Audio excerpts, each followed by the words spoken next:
10 জিলহজে গোটা বিশ্বের সব সামর্থ্যবান বিশ্বাসীদের জন্য এরকম জবেহ করা, স্যাক্রিফাইস করা, অ্যানিমালসকে স্লটার করা আল্লাহ তাআলা ওয়াজিব করে দিয়েছেন।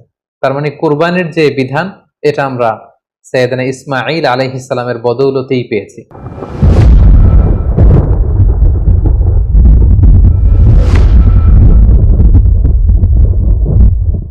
আসসালামু আলাইকুম ওয়া রাহমাতুল্লাহি ওয়া বারাকাতুহু। নাহমাদুহু ওয়া নুসাল্লি আলা রাসূলিহিল কারীম। আম্মা বা'দু ফাআউযু বিল্লাহি মিনাশ শাইতানির রাজীম। বিসমিল্লাহির রহমানির রহিম। সাইয়্যিদুনা ইসমাঈল আলাইহিস সালাম পবিত্র কালামুল্লাহ মাজিদে বর্ণিত 25 জন নবী এবং রাসূলদের মধ্য থেকে তিনি হচ্ছেন অন্যতম একজন নবী।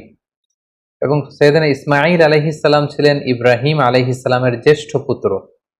এবং সাইয়েদনা ইব্রাহিম আলাইহিস সালাম আল্লাহ তাআলার কাছে দোয়া করেছিলেন, রব্বি হাবলি মিনাস সলিহিন, অর্থাৎ হে আল্লাহ, আপনি আমাকে নেককার সন্তান দান করেন। আর এই দোয়ার ফসল বা দোয়ার বদৌলতে আল্লাহ তাআলা সাইয়েদনা ইসমাঈল আলাইহিস সালামকে দান করেছিলেন। এবং আল্লাহ তাআলা বলেছেন, ফাবাশশারনাহু বিগুলামিন হালিম, আমি একজন ধৈর্যশীল সন্তান ইসমাঈলের সুসংবাদ আমি ইব্রাহিমকে দিলাম। সাইয়েদনা ইসমাঈল আলাইহিস সালাম হচ্ছেন যাবিহুল্লাহ, অর্থাৎ যাকে আল্লাহ তাআলা জবাই করতে বলেছিলেন, আল্লাহর জবাই। এজন্য আল্লাহর রাসূল সাল্লাল্লাহু আলাইহি সাল্লাম তিনি বলতেন যে আনা ইবনু যাবিহাতাইন, আমি হচ্ছি 2 যাবিহের সন্তান। অর্থাৎ এক হচ্ছে আমার পূর্বপুরুষ ইসমাঈল হচ্ছে এক যাবিহ, যাকে জবাই করার কথা ছিল, কিন্তু তাকে সরিয়ে আল্লাহ জান্নাত থেকে একটি ভেড়া পাঠালেন, তিনি বেঁচে গেলেন। আবার আমার পিতা আব্দুল্লাহ, তাকেও আমার দাদা আব্দুল মুত্তালিব জবাই করে দেওয়ার কথা ছিল আল্লাহ সন্তুষ্টির জন্য, কিন্তু সেখানে তার বদৌলতে 100টি উট দিয়ে আল্লাহ তাআলা আমার পিতা আব্দুল্লাহকে বাঁচিয়ে দিলেন। তাহলে এক যাবি হচ্ছে আমার অনেক অনেক পূর্বপুরুষ ইসমাঈল, আর এক যাবি হচ্ছে আমার পিতা আব্দুল্লাহ। তাহলে এই 2 যাবিহের কারণেই কিন্তু আমি পৃথিবীতে এসেছি। অর্থাৎ সাইয়েদনা ইসমাঈল আলাইহিস সালাম বেঁচে না থাকলে এই বংশে আল্লাহ রাসূল সাল্লাল্লাহু আলাইহি ওয়াসাল্লাম আসতেন না। আর রাসূল সাল্লাল্লাহু আলাইহি ওয়াসাল্লামের পিতা আব্দুল্লাহ যদি জবাই হয়ে যেত, তাহলে রাসূল সাল্লাল্লাহু আলাইহি ওয়াসাল্লাম তো পৃথিবীতে আসতে পারতেন না। এজন্য তিনি বলতেন আনা ইবনু যাবিহাতাইন, আমি হচ্ছি 2 যাবিহের সন্তান। একজন হচ্ছে ইসমাঈল আলাইহিস সালাম, আর একজন হচ্ছে আল্লাহ রাসূল সাল্লাল্লাহু আলাইহি ওয়াসাল্লামের পিতা আব্দুল্লাহ। ইসমাঈল আলাইহিস সালামকে বলা হয় আবুল আরব, তিনি আরব জাতির পিতা। পুরো আরব গোষ্ঠীটাকে 3টি ভাগে ভাগ করা যায়। একটা হচ্ছে আল আরাব আল বাঈদা, আর একটা আল আরাব আল আরিবা, আর একটা মুস্তাআরিবা। বাঈদা মানে হচ্ছে অনেক আগের যে আরব জাতি, যেটা হচ্ছে আদ সামুদ জাতির কথা বলা হয়, তারা ধ্বংস হয়ে গিয়েছে, তাদের কেউ পৃথিবীতে নেই, তারা হচ্ছে আরবে বাঈদা। আরেকটা হচ্ছে আল আরাব আল আরিবা, যারা হচ্ছে অরিজিনাল আরব, যাদেরকে কাহতানি বলা হয়। আর 3 নম্বর আরব হচ্ছে আল আরাব আল মুস্তাআরাবা বা মুস্তাআরিবা, মানে যারা বেসিকলি মূলত আরব নয়, ভিনদেশী লোক, কিন্তু আরবি সংস্কৃতিতে এসে আরবি ভাষা শিখে তারা এখন আরব হয়ে গিয়েছে। আরব জাতিগোষ্ঠীর এই বিশেষ শাখাটির ফাউন্ডার হচ্ছে, আর আরাব আল মুস্তাআরাবার ফাউন্ডার হচ্ছে সাইয়েদনা ইসমাঈল আলাইহিস সালাম। এজন্য ওনাকে বলা হয় আবুল আরব, আরব জাতির পিতা। এবং রাসূলুল্লাহ সাল্লাল্লাহু আলাইহি সাল্লাম তিনি কিন্তু ইসমাঈল আলাইহিস সালামের বংশে আগমন করেছেন, তাই তিনি হচ্ছেন বানি ইসমাঈল। আর ইয়াকুব আলাইহিস সালামের পরবর্তী বাকি সব নবী হচ্ছে বানি ইসরাঈল। সাইয়েদনা ইসমাঈল আলাইহিস সালাম এমন একজন নবী যার বদৌলতে আমরা জমজমের কুয়ার পানি পেয়েছি, যে কুয়ার ব্যাপারে রাসূল সাল্লাল্লাহু আলাইহি ওয়াসাল্লাম বলেছেন ইন্নাহা তুআমু তুমিন ওয়া শিফাউ সুকমিন। জমজমের পানি এটা যেমনি মানুষের ক্ষুধা নিবারণ করে, আবার এটা মানুষের রোগ বালাই থেকে শিফা দান করে। পাশাপাশি কুরবানির যে বিধান, অর্থাৎ জিলহজের 10 তারিখে আমরা যে কুরবানি করি ঈদুল আজহার দিন, এই কুরবানির বিধানটাও কিন্তু সাইয়েদনা ইসমাঈল আলাইহিস সালামের কারণে আমরা পেয়েছি, আমরা শুনবো সামনে। পাশাপাশি কাবা নির্মাণের সাথেও কিন্তু সাইয়েদনা ইসমাঈল আলাইহিস সালাম ওতপ্রোতভাবে জড়িত, কারণ ইব্রাহিম আলাইহিস সালাম প্রধান রাজমিস্ত্রির ভূমিকায় অবতীর্ণ হয়েছিলেন, আর ওনার সাথে সাপোর্ট দেওয়ার জন্য, সহযোগিতার জন্য সাইয়েদনা ইসমাঈল আলাইহিস সালাম পাথর বয়ে বয়ে পাথর টেনে পিতার হাতে দিতেন। সাইয়েদনা ইসমাঈল আলাইহিস সালামের জন্ম হয়েছিল ফিলিস্তিনে, কিন্তু সেখানে তিনি থাকতে পারেননি।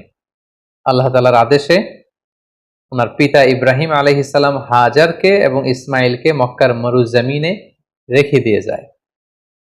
সারা চাচ্ছিল যে হাজার এবং ইসমাঈল যাতে ফিলিস্তিনে না থাকে। পাশাপাশি আল্লাহ তাআলাও আদেশ করলেন যে প্রিয় কলিজার টুকরা সন্তানকে মক্কার মরুজমিনে তুমি রেখে দিয়ে আসো। ইব্রাহিম আলাইহিস সালাম তাই করলেন। কলিজার টুকরা সন্তান ইসমাঈল আলাইহিস সালামকে এবং তার মা হাজেরাকে মরুভূমিতে রেখে দিয়ে চলে গেলেন।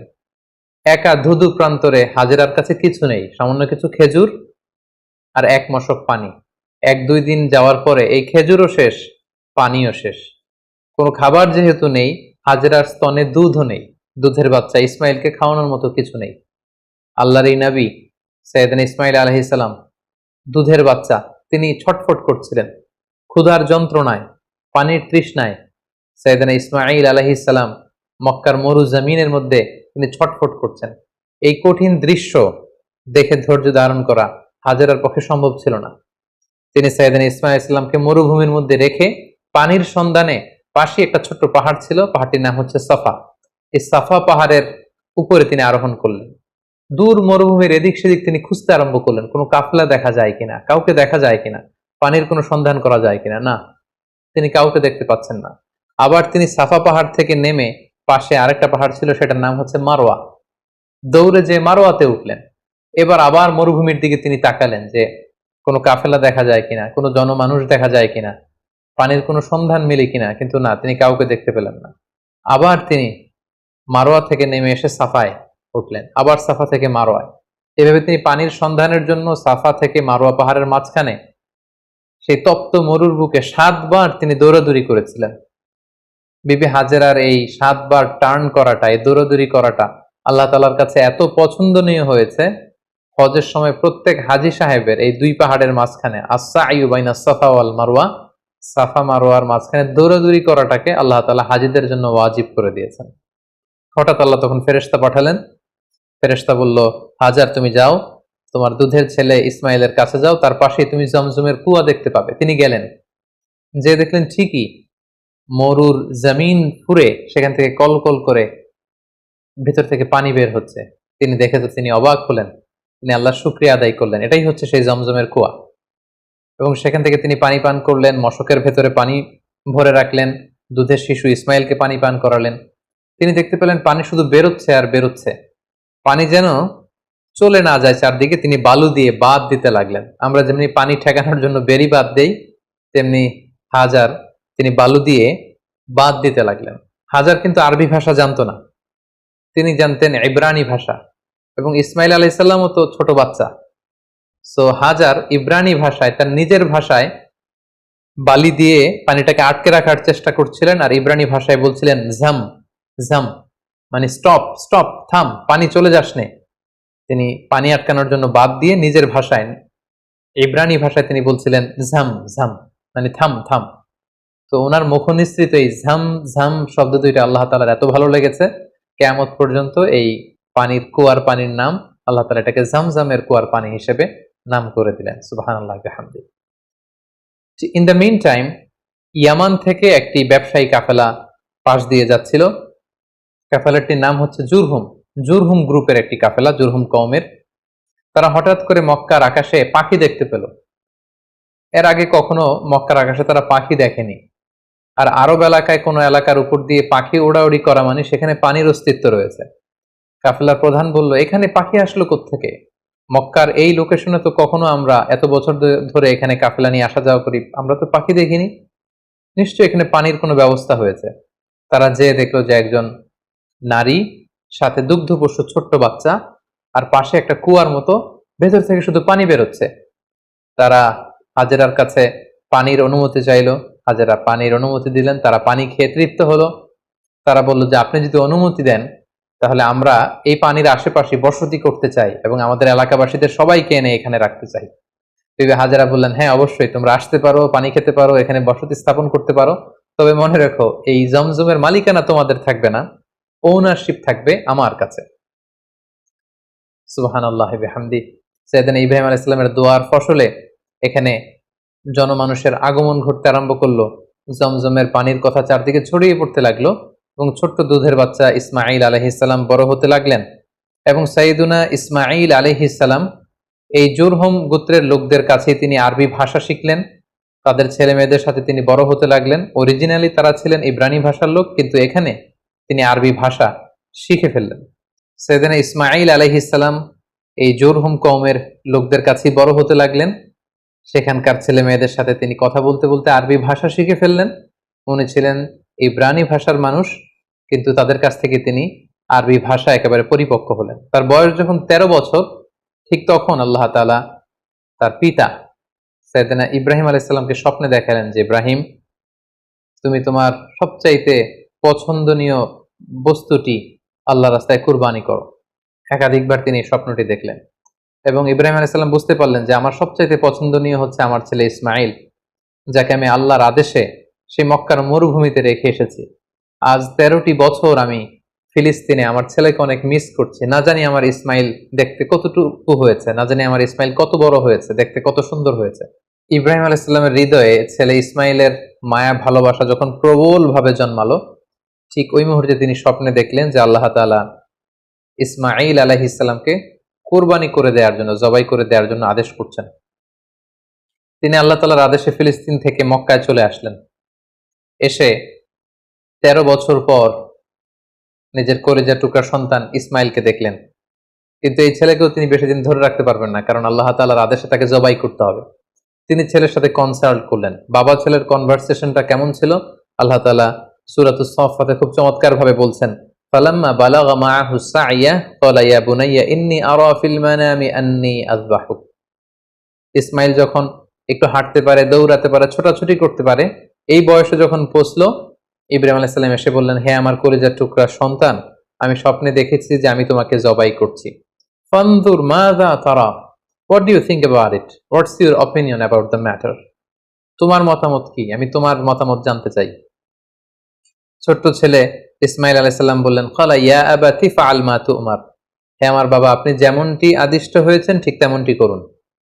সাতাজিদুনি ইনশাআল্লাহু মিনাস সাবিরিন, ইনশাআল্লাহ অচিরেই আপনি আমাকে ধৈর্যশীল পাবেন। আপনি মনে করবেন না যে আমি ঘাবড়ে গিয়েছি, আমি ভয় পেয়েছি, আমি দৌড়ে ছুটে পালাবো না।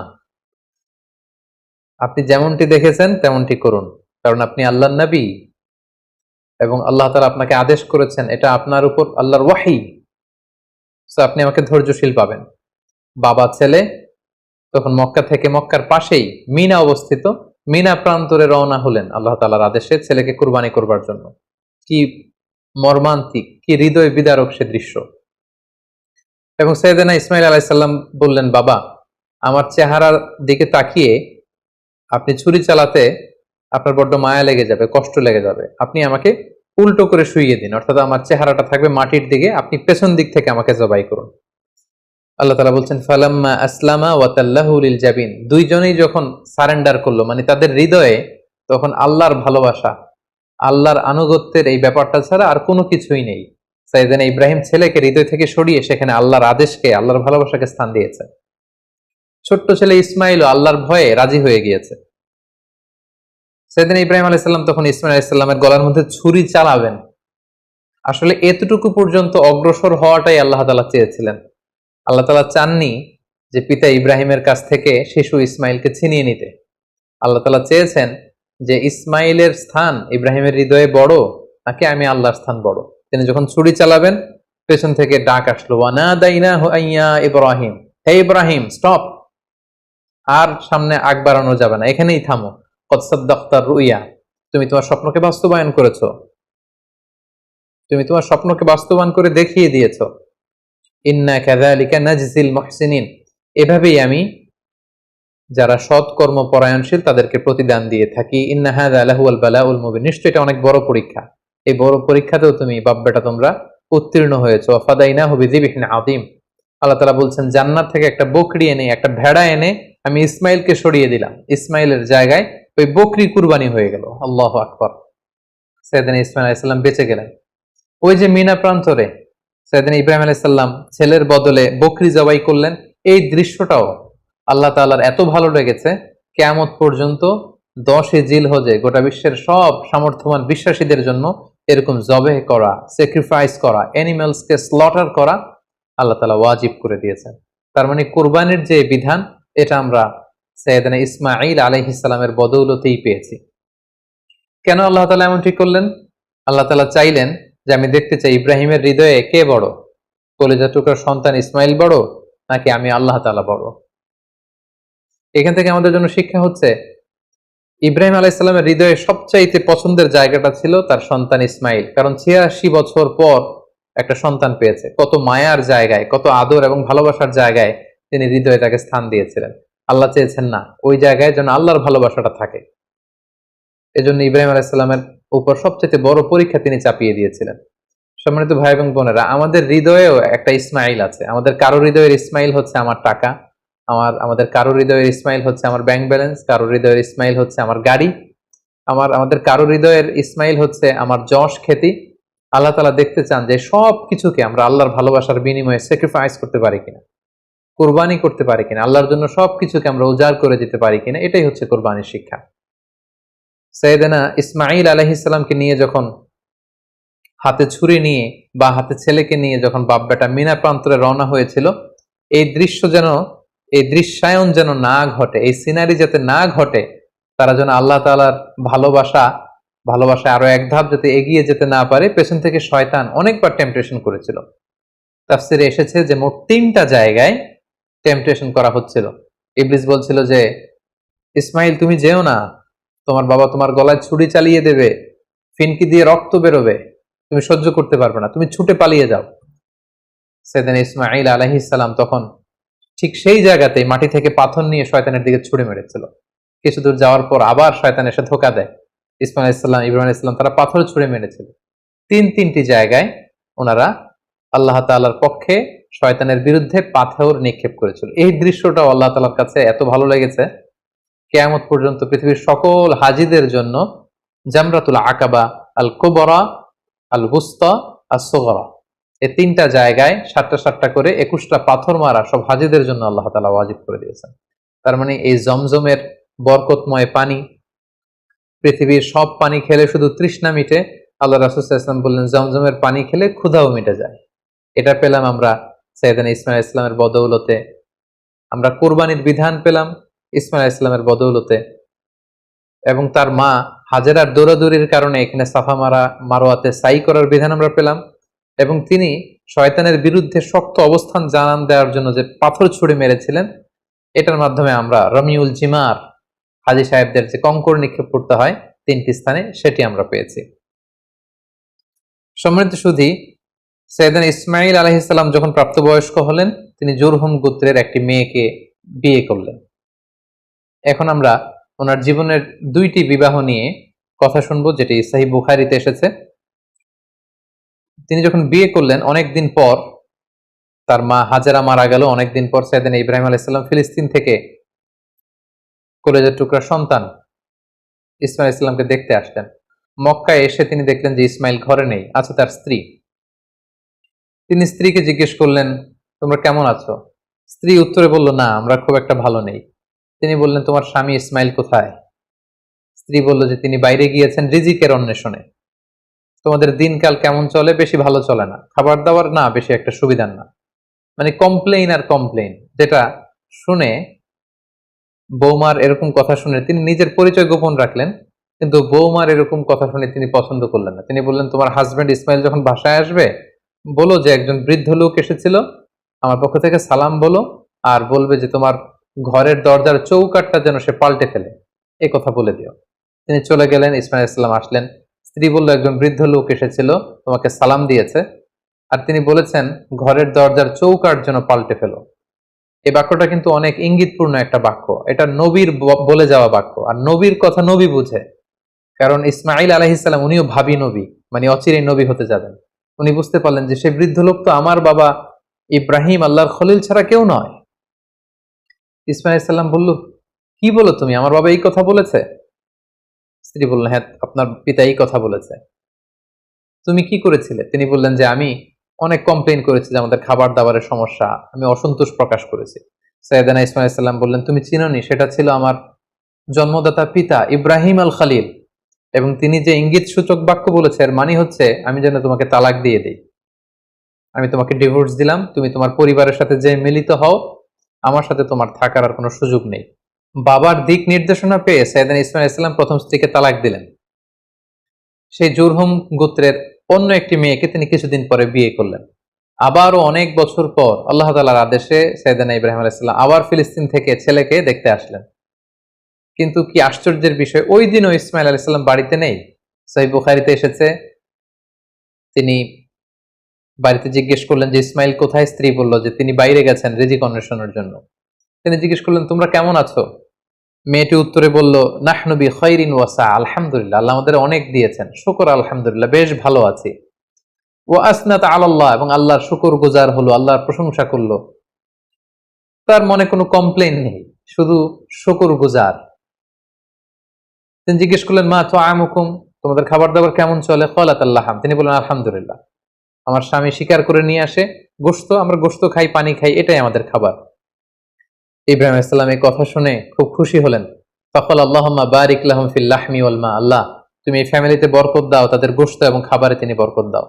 তিনি বললেন তোমার স্বামী যখন ফিরবে আমার সালাম বলো, আর বলবে ফাকরাই আলাইহিস সালাম মুরি ইউসবিতু আতাবাতা বাবি, আর তোমার স্বামীকে বলো এখন ঘরের দরজার যে নতুন চৌকাঠ এটা যেন কখনো না পাল্টায়। ইসমাইল ইসলাম ফিরে আসলেন। স্ত্রী বললেন এক বৃদ্ধ লোক এসে তোমায় সালাম বলেছে আর বলেছে ঘরের দরজার চৌকাঠ যেন কখনো না পাল্টায়। ইসমাইল আলাইহিস সালামের কথা শুনে তিনি বেজায় খুশি হলেন। তিনি বললেন তাই, যিনি এসেছিলেন তুমি কি জানো এটা কে? তিনি আমার জন্মদাতা পিতা ইব্রাহিম আলাইহিস সালাম, আর তিনি তোমার ব্যাপারে আমার কাছে পজিটিভ সার্টিফাই করেছেন। তিনি বলেছেন তোমাকে যে আমি স্ত্রী হিসেবে রেখেছি মরার আগ পর্যন্ত যেন তোমাকেই জড়িয়ে রাখি, একসাথেই যেন আমরা জান্নাতে যাই, তোমার হাতটা যে আমি ধরেছি কখনো যেন তোমাকে ছেড়ে না দেই, চিরকাল আমাদের এই স্বামী স্ত্রীর দাম্পত্য জীবনের এই ভালোবাসার বন্ধন যেন অটুট থাকে। এই বর্ণনাটি খুব চমৎকার ভাবে সহিহ বুখারীতে বর্ণিত হয়েছে। সাইয়েদনা ইসমাঈল আলাইহিস সালাম ওনার পিতার আদেশে প্রথম স্ত্রীকে তালাক দিলেন এবং দ্বিতীয় স্ত্রীকে নিয়ে সুখে স্বাচ্ছন্দ্যে মক্কায় তিনি বসবাস করতে লাগলেন। এবং একটা সময়ে সাইয়েদনা ইব্রাহিম আলাইহিস সালাম যখন আবার মক্কায় আসলেন, কাবা নির্মাণের কাজে তিনি তার পিতাকে সহযোগিতা করেছেন এবং সবসময় তিনি কাবা পরিষ্কার করতেন, ঝাড়ু দিতেন, কারণ আল্লাহ তাআলা বলেছেন ওয়া আহিদনা ইলা ইব্রাহিম ওয়া ইসমাঈল, ইব্রাহিম এবং ইসমাইলকে আমি স্পেশাল অর্ডার করেছি যে তাহহিরা বাইতিয়া, আমার ঘর এই কাবাকে তোমরা ক্লিন আপ করো, পরিচ্ছন্ন করো। কাদের জন্য? লিত্তাইফিন, তাওয়াফকারীদের জন্য, ওয়াল আকিফিন, যারা এই কাবা ঘরে ইতিকাফ করবে তাদের জন্য, ওয়া রুকআইস সুজুদ, এবং সালাত আদায়কারীদের জন্য, রুকু সিজদাকারীদের জন্য কাবা ঘরকে পরিচ্ছন্ন করো। সাইয়েদনা ইসমাঈল আলাইহিস সালাম এই কাবা ঘরকে তিনি পরিচ্ছন্ন করতেন। সাইয়েদনা ইসমাঈল আলাইহিস সালামের ব্যাপারে আরো একটি তথ্য জানা যায় যেটি সহিহ বুখারীতে এসেছে, সেটা হচ্ছে তিনি অত্যন্ত ভালো তীরন্দাজ ছিলেন, ভালো তীর মারতে জানতেন। আল্লাহ রাসূল সাল্লাল্লাহু আলাইহি ওয়াসাল্লাম একবার বনু আসলাম গোত্রের পাশ দিয়ে যাচ্ছিলেন একটা বাজারে, তিনি দেখতে পেলেন যে বনু আসলাম গোত্রের লোকেরা তীর দিয়ে প্রশিক্ষণ নিচ্ছে, খেলাধুলা করছে। তখন আল্লাহর হাবিব সাল্লাল্লাহু আলাইহি ওয়াসাল্লাম বললেন ফাকালা ইরমু বানি ইসমাঈল, হে বনু ইসমাঈল, মানে ইসমাঈলের বংশধর, তোমরা ভালো করে তীর মারো, ভালো করে তীর খেলার প্রশিক্ষণ করো। ফা ইন্না আবাকুম কানা রামিয়ান, কারণ তোমাদের আদি পিতা, তোমাদের পূর্বপুরুষ ইসমাঈল আলাইহিস সালাম ছিলেন জবরদস্ত তীরন্দাজ। তিনি চমৎকার তীর দিয়ে তিনি পশু শিকার করতেন, তিনি তীর মারলে সে তীর মিস হতো না। তাহলে ইসমাঈল আলাইহিস সালাম কানা রামিয়ান, তিনি তীরন্দাজ ছিলেন। ইসমাঈল আলাইহিস সালামের দাওয়াতি এরিয়া ছিল মক্কা। মক্কা এবং তার আশেপাশের এরিয়াতে তিনি বেসিক্যালি দাওয়াতি কাজ করতেন। জুরহুম কওমে তিনি দাওয়াত দিয়েছেন, আমালিক গোত্রে দাওয়াত দিয়েছেন, এবং আহলি ইয়ামান, ইয়ামানবাসীদের যে লোকজন সেখানে তিনি তাওহীদের দাওয়াত দিয়েছেন। কালামুল্লাহ মাজিদের সূরা মারিয়ামে আল্লাহ তাআলা সাইয়েদনা ইব্রাহিম আলাইহিস সালামের ব্যাপারে একটি বিশেষ বৈশিষ্ট্যের কথা উল্লেখ করেছেন, সেটা হচ্ছে সাদিকাল ওয়াদ। তিনি তার প্রতিশ্রুতি রক্ষা করতেন, ওয়াদা কখনো ভাঙতেন না। আল্লাহ তাআলা বলছেন ওয়াযকুর ফিল কিতাবি ইসমাঈল, হে নবী আপনি কোরআনে ইসমাঈল আলাইহিস সালামের কথাকে উল্লেখ করুন। ইন্নাহু কানা সাদিকাল ওয়াদি ওয়া কানা রাসূলান নাবিয়্যা, তিনি ছিলেন প্রমিস অ্যাটেন্টিভ, কাউকে প্রমিস দিলে এটা কখনো ভাঙতেন না, এবং তিনি ছিলেন রাসূল এবং নবী। ওয়া কানা ইয়া'মুরু আহলাহু বিস-সালাতি ওয়াজ-যাকাত, তিনি তার পরিবারের লোকদেরকে সালাতের আদেশ করতেন, যাকাতের আদেশ করতেন। ওয়া কানা ইনদা রাব্বিহি মারদিয়া, আর তিনি আল্লাহ তাআলার অনেক প্রিয় ভাজন একজন নবী ছিলেন। তার মানে বোঝা গেল ইব্রাহিম আলাইহিস সালামের রেখে যাওয়া যে দাওয়াতি কাজ, তাওহীদের দাওয়াতি কাজ, এটা তিনি করতেন। তিনি লোকজনদেরকে সালাতের আদেশ করতেন, যাকাত দেওয়ার আদেশ করতেন, এবং ঈমানের যে মৌলিক দাবিগুলো সবগুলোর ব্যাপারে তিনি দাওয়াত দিতেন। পাশাপাশি তিনি ছিলেন ওয়াদা রক্ষাকারী। অনেক তাফসিরে এসেছে যে তিনি এত বেশি সাদিকুল ওয়াদ অর্থাৎ প্রমিস অ্যাটেন্টিভ ছিলেন, তিনি কাউকে ওয়াদা দিলে সে ব্যাপারে খুব বেশি সচেতন থাকতেন। আমরা জানি সব নবীরাই ওনারা কখনো প্রমিস ভাঙতেন না, they never break the promise. কোন নবী ওনারা কথা দিয়ে কথা ভাঙতেন না, কথা রাখতেন। কিন্তু বিশেষ করে আল্লাহ তাআলা ইসমাঈল আলাইহিস সালামের কথাকে কোরআনে উল্লেখ করতে বলেছেন। মুফাসসিরিন একরামরা উল্লেখ করেছেন যে একবার তিনি কোনো একটা ব্যক্তিকে কমিটমেন্ট দিয়েছেন বা অ্যাপয়েন্টমেন্ট দিয়েছেন যে আগামীকাল আসরের সময় এই গাছের নিচে আপনার সাথে দেখা হবে। সাইয়েদনা ইসমাঈল আলাইহিস সালাম তার পরের দিন কথা অনুযায়ী ওই ব্যক্তির সাথে দেখা করবার জন্য সে গাছের নিচে যেয়ে হাজির হলেন, কিন্তু সেই ব্যক্তিটিকে আর খুঁজে পাওয়া গেল না, তিনি আসলেন না। ইসমাঈল আলাইহিস সালাম মনে মনে ভাবলেন যে ওই লোকটি হয়তো ভুলে গিয়েছে, আজ আসেনি, কাল হয়তো আসবে। ইসমাঈল আলাইহিস সালাম তার পরের দিন যে সেখানে হাজির, কিন্তু সে লোকটি আসেনি। ইসমাঈল আলাইহিস সালাম তার পরের দিনও যে সেখানে হাজির, ওই লোকটি আসেনি। মুফাসসিরিন ইকরাম বলেছেন যে ইসমাঈল আলাইহিস সালাম ওই লোকটির অপেক্ষায় সে গাছের নিচে টানা 1 মাস অপেক্ষা করেছেন। প্রতিদিন তিনি বিকেলবেলা সেখানে যে লোকটির অপেক্ষায় থাকতেন, কারণ তিনি কথা দিয়েছিলেন। আমরা অনেক সময় কথা দিয়ে কথা রাখতে পারি না, কিন্তু সাইয়েদনা ইসমাঈল আলাইহিস সালাম কথা দেওয়ার কারণে টানা 30 দিন 1 মাস ওই লোকটির জন্য অপেক্ষা করেছিলেন। এজন্য আল্লাহ তাআলা ইসমাঈল আলাইহিস সালামের প্রশংসা করে তিনি বলেছেন ইন্নাহু কানা সাদিকাল ওয়াদি ওয়া কানা রাসূলান নাবিয়্যা, তিনি ছিলেন ওয়াদাকে রক্ষাকারী একজন নবী। সাইয়েদনা ইসমাঈল আলাইহিস সালাম মক্কার এই অঞ্চলে তাওহীদের বাণীকে প্রচার করে মক্কাতেই ইন্তেকাল করেন এবং সেখানেই তার মায়ের কবরের পাশে, বিবি হাজেরার কবরের পাশে, কাবাগরের খুব কাছাকাছি কোনো একটা জায়গায় মক্কাতেই সাইয়েদনা ইসমাঈল আলাইহিস সালামকে কবরস্থ করা হয়। সম্মানিত সুধী, সাইয়েদনা ইসমাঈল আলাইহিস সালামের পুরো জীবনী শুনবার পরে এবার আমরা ওনার জীবনী থেকে কিছু লাইফ লেসন নেওয়ার চেষ্টা করব। সর্বপ্রথম যে লাইফ লেসনটি আমরা পাই সেটা হচ্ছে ইসমাঈল আলাইহিস সালাম ছিলেন আদর্শ সন্তানের নমুনা। আমরা সবাই নেককার সন্তান চাই, আমরা চাই আমাদের ছেলে মেয়েগুলো আল্লাহওয়ালা হোক, আল্লাহর যে কোনো আদেশ তারা খুব সহজে গ্রহণ করুক, মাথা পেতে নেক, এরকম সন্তান আমরা চাই। এরকম সন্তান যদি আমরা চাই তাহলে তাদেরকে ইসমাঈল আলাইহিস সালামের মতো করে আমাদেরকে গঠন করতে হবে, কারণ ইসমাঈল আলাইহিস সালাম এমন একজন আদর্শ সন্তানের নমুনা ছিলেন। সাইয়েদনা ইব্রাহিম আলাইহিস সালাম যখন তাকে বললেন যে বাবা স্বপ্নে দেখেছি তোমাকে আমি জবাই করছি, তুমি কি বলো, তিনি এক বাক্যে বলেছিলেন ইয়া আবাতি ফাআল মা তুমার, বাবা আল্লাহ তাআলা আপনাকে যে আদেশ করেছেন আপনি তাই করুন, আপনি আমাকে ধৈর্যশীল পাবেন। ঈমানের চেতনা হৃদয়ে কতটা গভীরে প্রথিত থাকলে একজন ছোট্ট ছেলে তার বাবার প্রশ্নের জবাবে এমনটা উত্তর দিতে পারে। আমরা যদি আমাদের ফ্যামিলি মেম্বারের কথা চিন্তা করি, আমাদের ছেলে মেয়েদের কথা যদি চিন্তা করি, আমরা যদি আমার ছেলেকে বলি, আমাদের মেয়েকে বলি যে বাবা আল্লাহ বলেছেন যে আল্লাহর সন্তুষ্টির জন্য আমি যেন ছুরি দিয়ে তোমার গলায় ছুরি চালাই, তোমাকে জবাই করি, ফিনকি দিয়ে রক্ত বেরোবে এবং তুমি এতে মারা যাবে, আমাদের ছেলে মেয়েরা কি ঈমানের বলে এতটা বলিয়ান হয়েছে যে এই প্রস্তাবে তারা রাজি হবে? আমাদের কিন্তু এই বিষয়গুলো ভেবে চিন্তে সামনে আগানো দরকার যে আমরা আমাদের ছেলে মেয়েদেরকে কি শিখাচ্ছি। আল্লাহর ভালোবাসা, রাসূলের ভালোবাসা, ইসলামের ভালোবাসাকে আমরা তাদের হৃদয়ে গভীর থেকে গভীরে আমরা প্রচিত করতে পেরেছি কিনা এটা চিন্তার বিষয়। সেক্ষেত্রে আমরা বলবো যে সর্বপ্রথম যে লাইফ লেসন আমরা পাই, ইসমাঈল আলাইহিস সালাম হচ্ছে একজন আদর্শ সন্তানের নমুনা। কেমন করে আমরা আদর্শ সন্তান গড়ে তুলবো, এটা আমরা সাইয়েদনা ইব্রাহিম আলাইহিস সালাম যেমন করে সাইয়েদনা ইসমাঈল আলাইহিস সালামকে গড়ে তুলেছিলেন সেখান থেকে কিন্তু আমরা এই শিক্ষাটা নিতে পারি।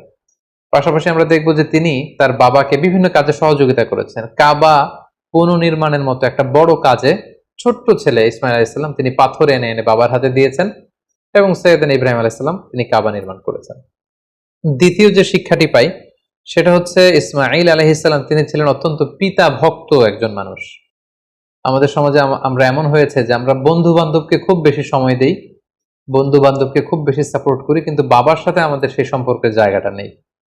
কিন্তু আমরা যদি ইসমাঈল আলাইহিস সালামের জীবনের দিকে তাকাই তাহলে দেখব যে সহিহ বুখারীতে যে ওনার 2টা সংসারের কথা আমরা শুনেছি। প্রথম সংসার থেকে তিনি কিন্তু ডিটাচ হয়েছিলেন কেবলমাত্র পিতার আদেশে। পিতা এসে বলেছিলেন যে তুমি প্রথম স্ত্রীকে তালাক দাও, ইঙ্গিতপূর্ণ একটা বাক্য বলে গিয়েছিলেন এবং পিতার সন্তুষ্টির জন্য পিতার দিক নির্দেশনা অনুযায়ী কিন্তু প্রথম স্ত্রীকে তিনি ডিভোর্স করে দ্বিতীয় সম্পর্কে তিনি গিয়েছেন। তো এখান থেকে আমরা বুঝতে পারি যে সাইয়েদনা ইসমাঈল আলাইহিস সালামের তার পিতার প্রতি কতটুকু আস্থা এবং ভালোবাসা ছিল, কারণ তিনি বুঝতে পেরেছেন যে আমার পিতা আমার খারাপ চাইবে না এবং তিনি নবী, আমার পিতা হচ্ছে আল্লাহর খলিল, সো নিশ্চয়ই আমার স্ত্রীর আচরণে কর্মকাণ্ডে এমন কিছু তিনি পেয়েছেন, তিনি অনেক ভিশনারি ছিলেন, অনেক ভেবেচিন্তে নিশ্চয়ই আমার বাবা এটা বলেছেন। এবং সাথে সাথে তিনি দেরি করেননি, এটা শোনার পরে স্ত্রীকে বলেছেন তুমি তোমার ফ্যামিলি মেম্বারদের কাছে চলে যাও, তোমার ফ্যামিলিতে যে তুমি থাকো, আমি তোমাকে সম্মানের সাথে বিদায় করে দিচ্ছি। তাহলে এই যে পিতা ভক্ত হওয়া এবং বাবার সাথে ছেলের যে একটা গভীরতম সম্পর্ক, যেটা আমাদের এই ইট পাথরের সমাজে আমরা অনেক মিসিং দেখতে পাচ্ছি। ছেলে মেয়েদের সাথে বাবার সে সম্পর্কের জায়গাটুকু নেই, বাবার সাথে ছেলে মেয়েদের সেই বোঝাপড়ার জায়গাটুকু নেই। ছেলেমেয়েরা হয়তো বাবাকে সেরকম খুব কাছের মনে করে আপন করে নিতে পারছে না, যেখানে বাবা ছাড়া অন্যদের কাছে যে তারা পরামর্শ চাইছে, অন্যদেরকে তারা খুব কাছের মনে করছে।